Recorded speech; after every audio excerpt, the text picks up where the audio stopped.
the crumbs on the table. Once upon a time, in a grand old farmhouse, there lived a spoiled house dog named Bruno. He had a fluffy coat, a silky tail, and a nose so high in the air he could sniff the clouds. Bruno didn't hunt. He didn't guard the house. He didn't even chase mice. Bruno had one job: to sit under the grand table waiting for crumbs, cheese rinds, meat scraps, buttered bread, and the occasional sugared biscuit. Bruno was fat, lazy, and pleased with himself. But one day, something changed. A poor, skinny little dog named Scruff wandered into the kitchen. "Good day, sir," said Scruff, bowing politely. "Might I have a crumb or two?"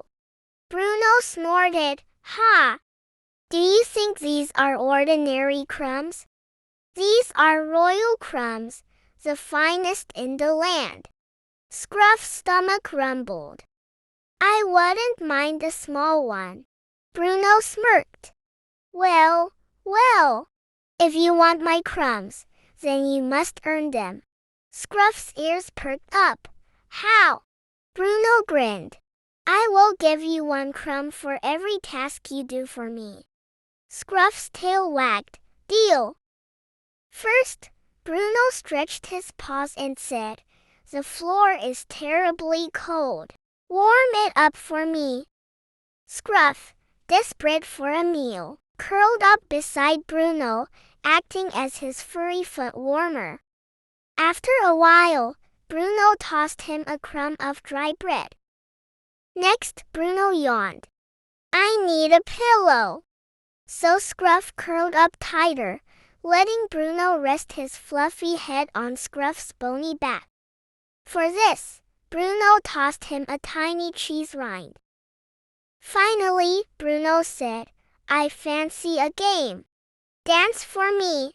Scruff, eager for more food, danced on his hind legs, twirled, and even did a backflip.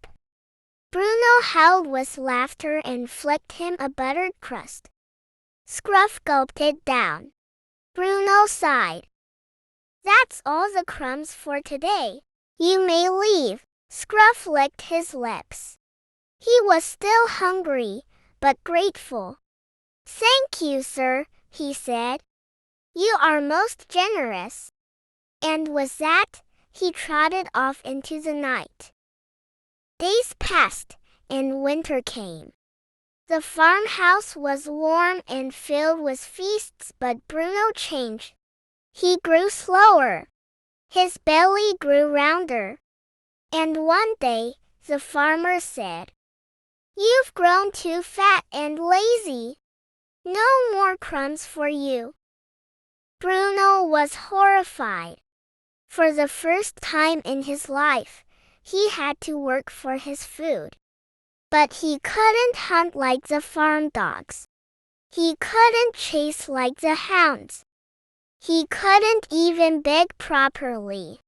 Then, one night, Bruno snuck into the village. And who did he find? Scruff. Scruff was no longer thin and weak.